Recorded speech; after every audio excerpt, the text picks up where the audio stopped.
4 Messerschmitts, 1 Spitfire, no altitude to dive, no clouds to hide in.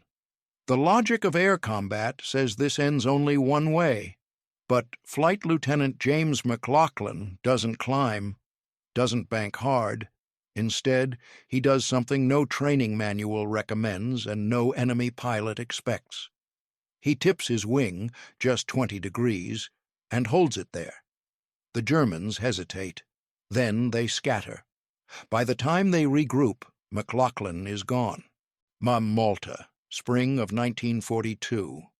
The island is a speck of limestone in the center of the Mediterranean, barely 10 miles wide, and it is being crushed.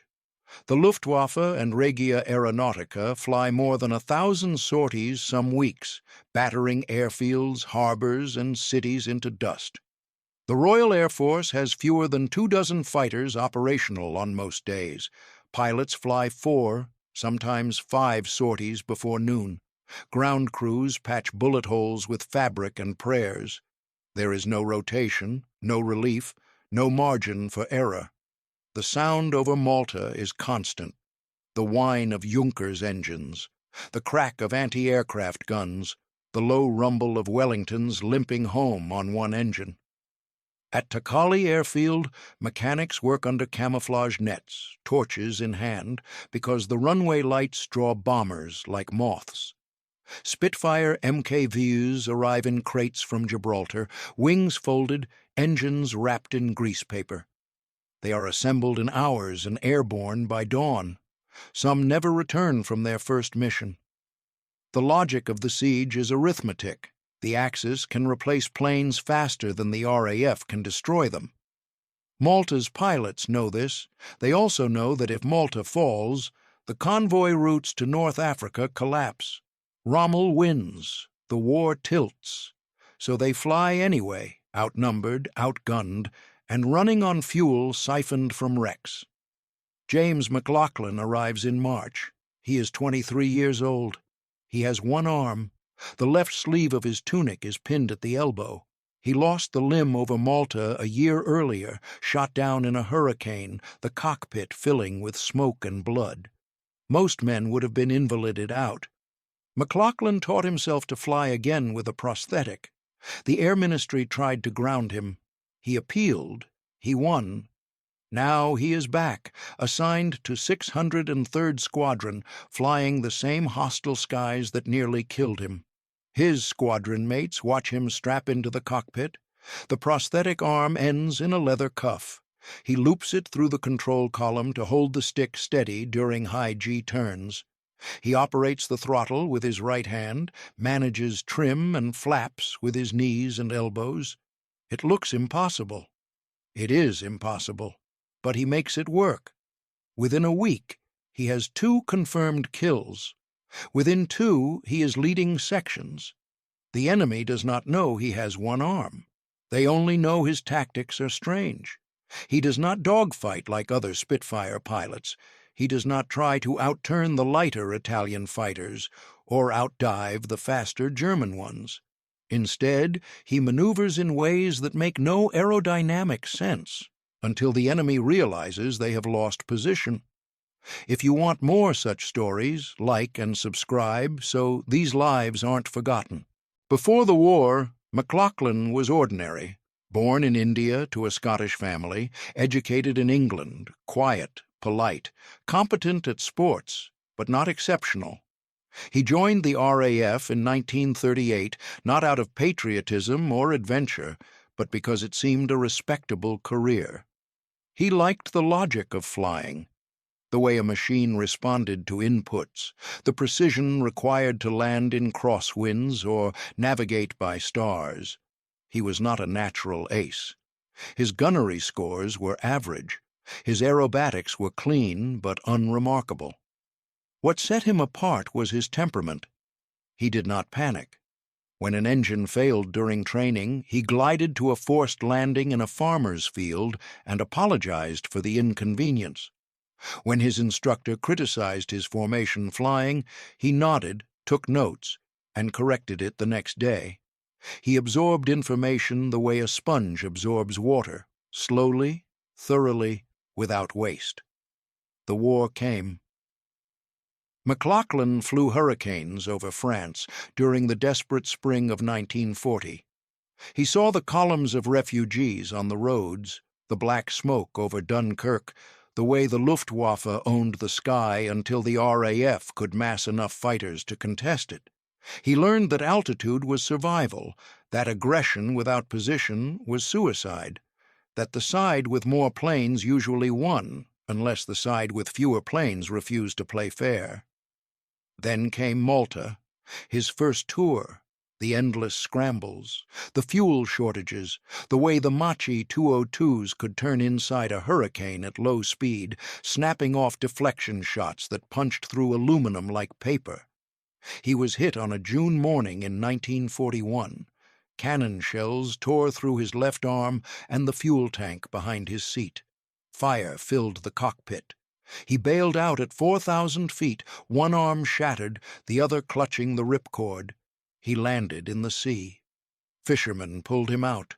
Doctors amputated below the elbow. The prosthetic was crude, a wooden socket lined with leather attached to a metal frame that strapped around his shoulder. It did not bend. It did not grip. It was a placeholder, a cosmetic. Most men would have accepted a desk job. MacLachlan asked his doctor if he could still fly. The doctor said no. MacLachlan went to a training airfield and proved him wrong. He practiced for months. Short flights at first, then aerobatics, then gunnery. The missing arm changed everything. He could not hold the stick steady with his left hand during a turn, so he had to anticipate the G-forces and lock the prosthetic in place before the maneuver began. He could not reach some switches, so he memorized their positions and used his knee or chin. He could not bail out quickly, so he practiced jettisoning the canopy one-handed until he could do it in under 3 seconds. The Air Ministry Review Board was skeptical. They watched him fly. They read the medical reports. They noted that his reaction time was slower, his endurance limited. But they also noted that he had 20 hours of solo time since the amputation and 0 accidents. In February of 1942, they cleared him for combat duty. He requested Malta. They tried to send him to a training unit in Scotland. He requested Malta again. They relented. By April, the problem is not courage. It is mathematics.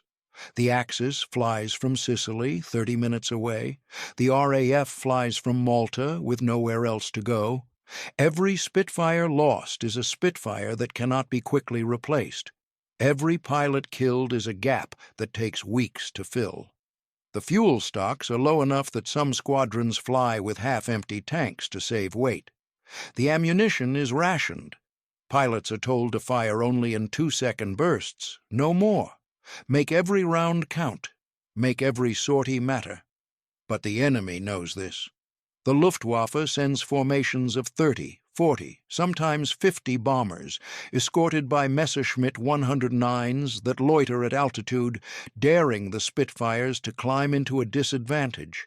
The Italian fighters, Machi 202s and Reggiane 2001s, fly lower, fast and agile, waiting to pounce on anyone who breaks formation.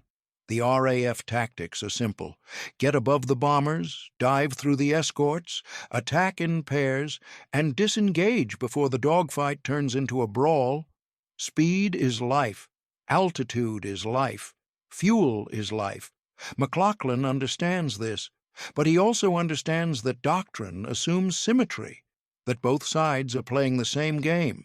The Axis has numbers, the RAF has desperation, and desperation, he is learning, makes asymmetry possible. The tactical briefings at Takali are blunt. The intelligence officer stands in front of a chalkboard covered in silhouettes. Me 109F, Machi 202, Ju 88. He points to each one. The 109 is faster in a dive. The Machi turns tighter. The Ju 88 can absorb more punishment than it should. If you are jumped, do not try to dogfight. Use your speed. Use the sun. Use anything except a turning fight at low altitude. That is where the Italians kill you. But what if you have no speed? What if you are low on fuel, low on altitude, and the enemy is already on your tail? The briefing officer does not answer this. The answer is, you die, or you get lucky, or you do something the enemy does not expect. MacLachlan starts noticing patterns. The German pilots are disciplined. They attack from above, commit only when they have an advantage, and break off if the fight turns messy. The Italians are more aggressive, willing to dogfight even when outnumbered, confident in their plane's maneuverability. Both groups expect the Spitfire to behave a certain way, to turn hard, to dive, to use speed and firepower to offset the numbers. So, what happens if the Spitfire does none of those things? What happens if it behaves like prey, slow, uncertain, vulnerable, just long enough for the predator to commit? And then, at the last second, does something geometrically absurd? MacLachlan does not write this down.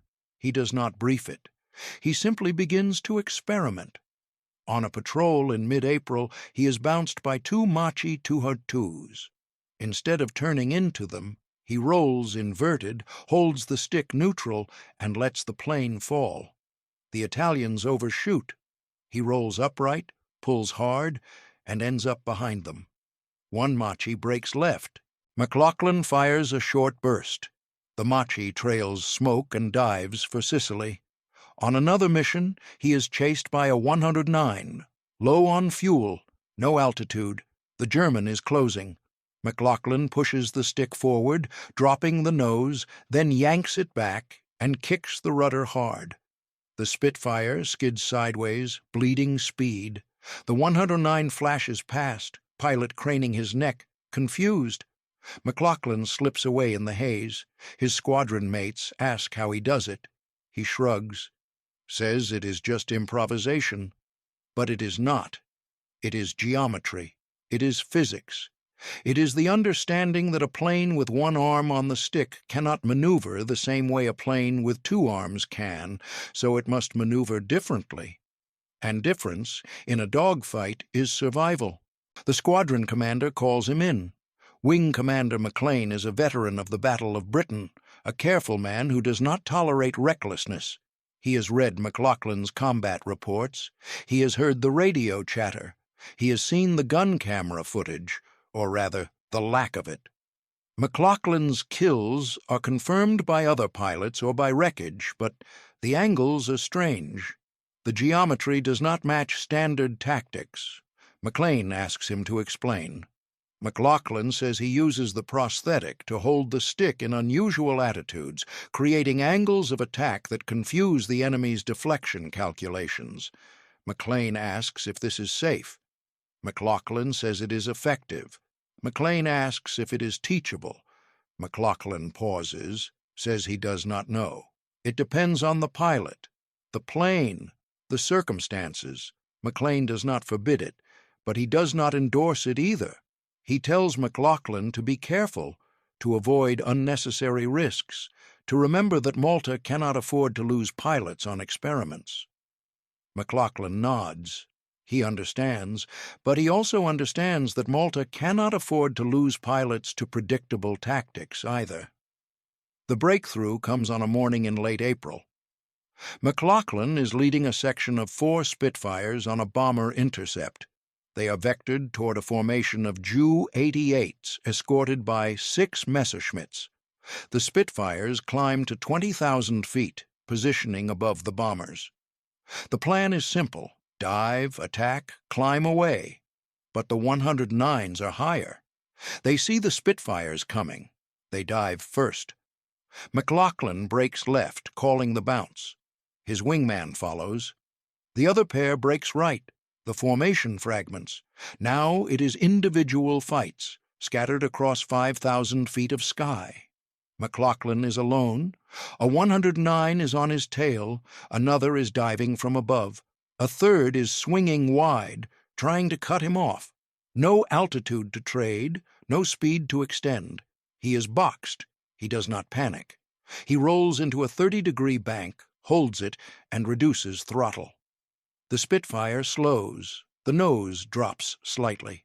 The plane begins to skid, drifting right while banked left.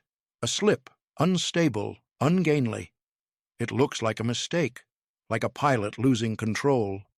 The 109 on his tail closes fast, eager. The one diving from above adjusts, leading the target. The third begins his turn, anticipating the intercept.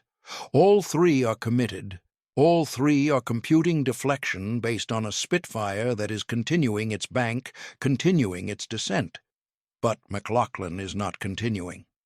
He slams the throttle forward, kicks the rudder opposite, and rolls level. The Spitfire snaps out of the slip, surging forward and up 50 feet higher than the Germans expected. The first 109 pulls up hard, overshoots, and exposes his belly. The second misjudges the deflection and fires into empty air. The third, still turning, loses sight. MacLachlan does not fire. He does not have a shot. But he does not need one. The 109s have lost their advantage. They regroup, wary now, unsure. MacLachlan slips into a cloud. By the time they find him again, he is gone. He lands at Takali with 11 gallons of fuel remaining. His wingman is already down, unhurt but shaken. He saw the whole thing. He tells the ground crew that MacLachlan just dodged 4 Germans with a wing dip. The mechanic laughs, says it sounds ridiculous. The wingman says it was. But it worked. Word spreads. The intelligence officer asks for a debrief. MacLachlan describes the maneuver, a sustained slip at low speed, timed to make the enemy commit to a deflection solution that becomes invalid the moment the slip is corrected. It exploits the delay between perception and action. The Germans see a plane in a bank, calculate where it will be in 2 seconds, and aim there. But the plane is not there. It is somewhere else, because the pilot changed the variables after the enemy committed. The intelligence officer asks if it can be repeated. MacLachlan says yes, if the pilot can control the slip without losing altitude or stalling, if the pilot can judge the timing, if the enemy is aggressive enough to commit. It is not a maneuver for every situation, but in a low-energy fight, outnumbered, it can buy seconds, and seconds, over Malta, are often enough. The squadron tries it. Not everyone can do it. Some pilots slip too steep and stall, others correct too early and give away the feint. But a few, those with the temperament and the touch, begin to use it. Not often. Not as a primary tactic, but as a last resort when the geometry is wrong and the odds are worse. The Germans notice. They do not know what they are noticing, but they notice. Some of the Malta Spitfires are behaving erratically, not panicking, not fleeing, but maneuvering in ways that do not match the aircraft's performance envelope. The Luftwaffe intelligence briefs its pilots. Expect unusual angles. Do not commit unless you have a clear shot. Be wary of planes that appear to be in trouble. The Italians notice too. A Machi pilot returns from a patrol and reports that a Spitfire skidded sideways in mid-turn, bleeding speed without diving, then accelerated out of the skid before he could react. His squadron mates are skeptical. Spitfires do not do that. He insists. His gun camera shows nothing. He never got close enough to fire. MacLachlan flies 23 more missions in May. He is credited with 3 more kills, all at low altitude, all against superior numbers. 2 are Machi 202s, 1 is a 109F. The 109 pilot bails out over the sea and is rescued by an Italian torpedo boat. After the war, he writes a memoir. In it, he describes being outmaneuvered by a Spitfire that, quote, moved like a wounded bird, then struck like a hawk. He does not know the pilot's name, but he remembers the strange, tilted silhouette against the sun. By June, the siege is easing. Convoy operations resume. More Spitfires arrive. The fuel situation improves. The RAF begins to contest the air more aggressively, flying sweeps over Sicily, hitting Axis airfields, bleeding their numbers. The arithmetic shifts. Malta survives. MacLachlan is posted to North Africa in July. He is promoted to squadron leader. He continues to fly, continues to fight, continues to prove that a one-armed pilot can not only survive, but excel. He is eventually shot down again over Tunisia in 1943.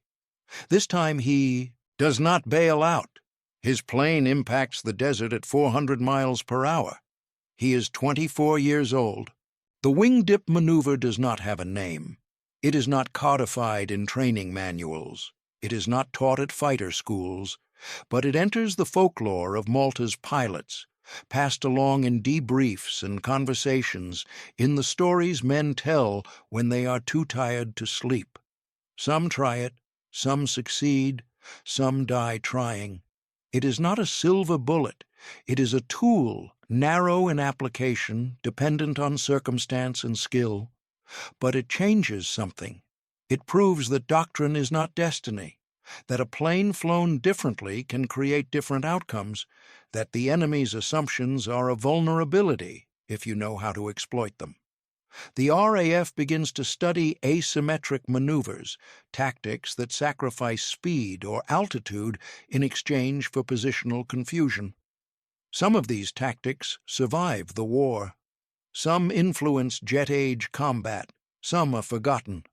Malta's air defense is credited with blunting the Axis advance in the Mediterranean. Historians point to the tonnage of bombs dropped, the number of ships sunk, the strategic importance of the island. But the tonnage and the ships are abstractions. The reality is men like MacLachlan, flying broken planes on empty tanks, finding ways to survive long enough to matter. The Luftwaffe records show a spike in aborted attacks over Malta in April and May of 1942. Bombers turned back without dropping their loads. Escorts disengaged without firing. Intelligence analysts attributed this to improved RAF tactics and declining German pilot quality. Both were factors, but so was the uncertainty, the sense that the Spitfires were no longer predictable, that the rules had changed. The Regia Aeronautica lost 17 fighters over Malta in May. 7 were attributed to anti-aircraft fire, 6 to bomber escort missions, 4 to unknown causes, planes that simply did not return, with no witnesses and no wreckage. Pilots reported seeing Spitfires in unusual attitudes, hearing unfamiliar engine sounds, losing visual contact in clear skies. Some attributed this to stress, some to the sun, some to the Malta Spitfires being flown by madmen. They were not wrong. The prosthetic arm is in a museum now. The Imperial War Museum, London. It sits in a glass case alongside MacLachlan's flight logbook and a photograph of him standing beside a Spitfire, grinning, sleeves rolled up. Visitors walk past. Some pause, some read the placard, some move on. The logbook lists 209 combat sorties, 16 confirmed kills, 4 probables, 11 planes damaged. It does not list the times he was outnumbered, the times he should have died, the times he tilted his wing and bought himself 3 more seconds. The men who flew with him remembered the calm, the way he never raised his voice on the radio, even when the sky was full of tracers, the way he landed with gallons to spare when everyone else was running on fumes, the way he strapped in every morning, one-armed, and made it look easy. His tactics were never officially recognized. No commendations mentioned the wing dip. No after-action reports analyzed the geometry. It was too specific, too personal, too strange. But pilots remembered. And in the decades after the war, when aviation historians interviewed the survivors of Malta, the story surfaced again and again. The one-armed squadron leader who confused German aces with a maneuver that should not have worked. That did work. That saved lives. There is no formula for courage, no manual for defiance, but there is geometry, there is physics, there is the understanding that survival often depends not on doing the right thing, but on doing the unexpected thing at the exact right moment. MacLachlan did not invent the slip. It is a basic maneuver taught to student pilots, used to lose altitude or correct a crosswind landing. But he weaponized it. He turned a mistake into a feint. He made the enemy's logic work against them. The lesson is not the maneuver. The lesson is the mindset. That doctrine is a tool, not a cage, that the enemy's expectations are as much a part of the battlefield as the sky and the bullets, that a man with one arm and a damaged plane can still change the outcome if he refuses to accept the obvious conclusion. James MacLachlan is buried in Tunisia. His grave is tended by the Commonwealth War Graves Commission. His name is listed on the Malta Memorial, alongside the 434 airmen who died defending the island. He is remembered, though not widely. His story is a footnote in the larger narrative of the siege. But footnotes matter. They are where the truth hides, waiting for someone to notice. He once told a ground crew mechanic that the best trick in a dogfight is to make the enemy think you are about to do one thing and then do another. The mechanic asked what happens if they do not fall for it. MacLachlan smiled. Said, then you die, but at least you die trying something new. The sky over Malta is quiet now. The runways are silent, the Spitfires are gone, but the lesson remains, carved into the limestone and the memory of those who were there, that sometimes the most ridiculous move is the one that saves your life, that courage without creativity is just stubbornness, and that the man who tilts his wing when he should turn might just be the one who makes it home.